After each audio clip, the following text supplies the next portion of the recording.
2000년 6월 13일 평양 순안공항에 대한민국 대통령 전용기가 도착했습니다. 대한민국 대통령이 평양 시민들의 열렬한 환영 속에서 김정일 국방위원장과 두 손을 잡는 장면은 충격 그 자체였습니다. 서울에서 이 모습을 지켜보던 내외신 기자들은 환호성을 질렀고 국민들은 감격과 흥분으로 남북 정상의 첫 만남을 지켜보았습니다. 다음 날 4시간에 가까운 정상회담 끝에 두 정상은 6.15 남북 공동선언을 발표합니다. 7.4 남북 공동성명, 남북 기본합의서와 더불어 남북 관계사에 중대한 전환점을 만든 역사적 선언이라고 할 수 있습니다. 분단 사상 처음으로 남북 최고 당국자가 직접 합의하고 서명한 평양 공동선언문에는 과연 어떤 내용이 담겨 있을까요?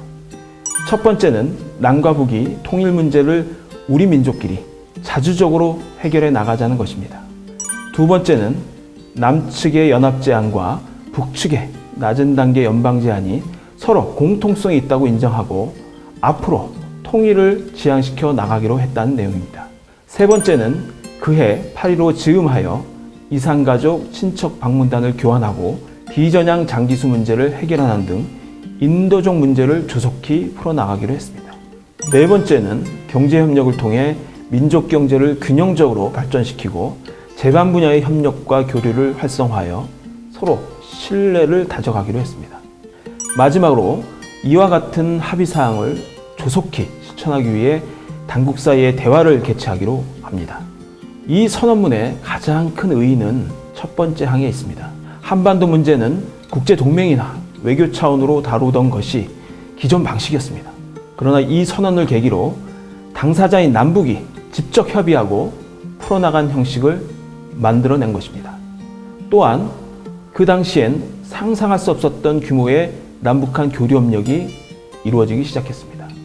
인도적으로 시급했던 이산가족 상봉은 물론 서신거래, 생사와 주소 확인, 면회소 건설이 하나의 체계로 자리 잡게 됐습니다.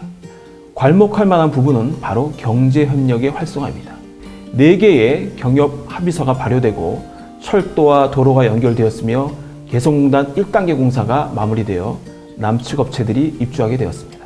이런 모든 실천이 가능하도록 각급 단위의 당국 간 대화가 활성화되었고 이때 만들어진 대화의 틀과 형식은 지금의 남북대화의 기본 틀이 되고 있습니다. 올해는 6.15 남북 공동선언 20주년을 맞는 해입니다. 문재인 대통령도 올해 신년사에서 그 의미를 짚었습니다. 평화통일의 의지를 다지는 공동행사를 비롯하여 김정은 위원장의 답방을 위한 여건이 하루빨리 갖춰질 수 있도록 남과 북이 함께 노력해 나가길 바랍니다. 지난 1년간 남북협력에서 더 큰 진전을 이루지 못한 아쉬움이 큽니다. 북미 대화의 교착 속에서 남북 관계의 후퇴까지 염려되는 지금 북미 대화의 성공을 위해 노력해 나가는 것과 함께 남북 협력을 더욱 정전시켜 나갈 현실적인 방안을 모색할 필요성이 더욱 절실해졌습니다. 구체적으로는 접경지역 협력과 스포츠 협력, 비무장지대에서의 유네스코 등재 협력을 제안한 한편 남북 철도도로 연결을 위한 방안을 모색하고 금강산 관광과 개성공단 재개 노력도 계속해 나가겠다고 밝혔습니다. 하지만 올해 1월 상상도 하지 못했던 상황이 벌어졌습니다. 전 세계 코로나19 확진자가 600만 명을 넘어선 지금 포스트 코로나 시대와 코로나 이후 한반도 평화 프로세스에 대해 전망해 보겠습니다. 세계 최다 코로나 강연국은 바로 세계 최강국 미국입니다. 오는 11월 미국에선 대통령 선거가 치러질 예정인데요. 트럼프 대통령의 코로나19 대응에 대한 비판 속에서 향후 코로나의 통제 여부와 경제 상황이 대선 결과를 좌우할 가능성이 높습니다. 트럼프 대통령의 대항마인 민주당 조 바이든 후보가 트럼프 행정부의 코로나19 대응과 대북 정책에 대한 공세 고삐를 줄 경우 하반기 북미 협상 재개는 더욱 어려울 것으로 예상됩니다. 조 바이든 후보의 대북 정책은 트럼프 대통령과 정반대 성향을 보이는데요. 조 바이든 후보가 당선될 경우 대북 정책의 전면 재검토나 새로운 정책 수립 선언, 공세적 대응으로의 선회 가능성도 점쳐집니다. 이처럼 코로나19 대유행 사태와 미국 대선 그리고 경제 상황이 향후 북미 협상의 결정적 변수로 작용하고 있습니다.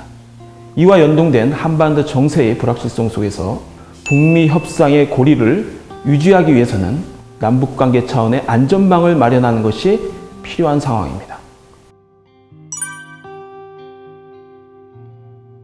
코로나19의 위기 속에서도 한반도 평화 프로세스는 재가동돼야 되며 위기는 기회가 되기도 합니다. 지금부터는 한반도 평화 프로세스를 어떻게 재가동할 것인지 그 방안에 대해 이야기해 보도록 하겠습니다. K-방역을 통해 보여준 우리 정부의 국가 능력과 두터워진 국제적 신뢰를 평화 프로세스로 전환하는 전략이 필요합니다.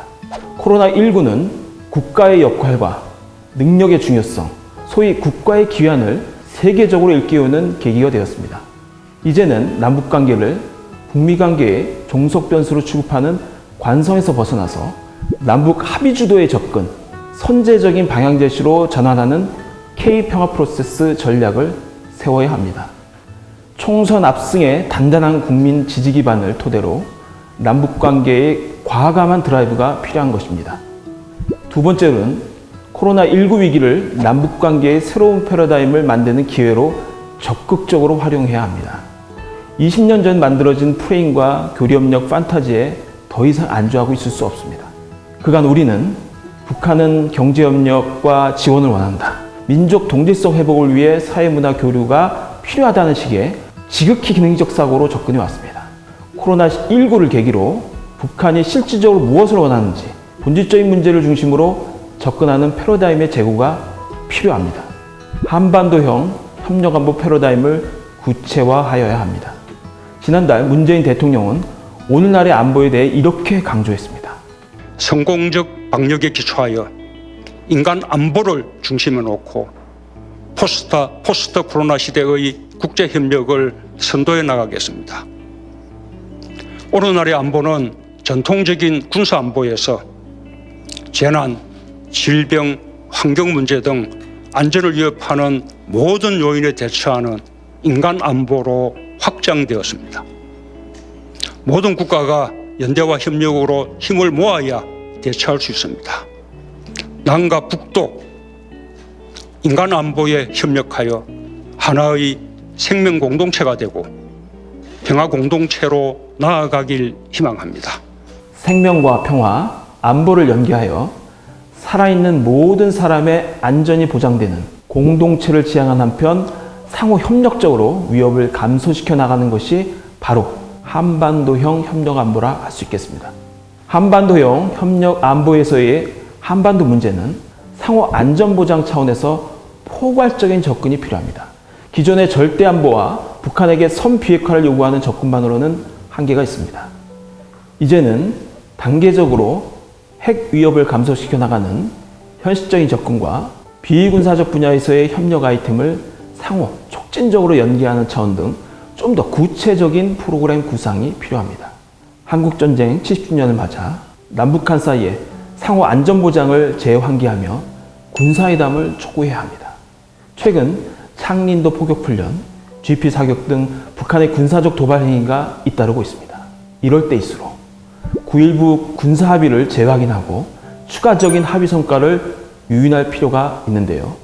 북한이 한국과 미국의 대북한 군사적 위협이나 적대 정책을 대화의 문턱으로 삼고 있는 이상 남북한 사이에서 할 수 있는 안전보장의 핵심적 문제를 논의하는 군사회담과 남북 군사공동위원회의 구성을 과감히 제안할 필요가 있겠습니다. 20년 전 6.15 남북 공동선언 이후 남과 북을 잇는 여러 길이 열렸습니다. 6.15 남북 공동선언 20주년을 맞은 올해 국내외 어려운 환경 속에서도 그 길이 한반도 평화 프로세스로 이어질 수 있기를 기원합니다. 감사합니다.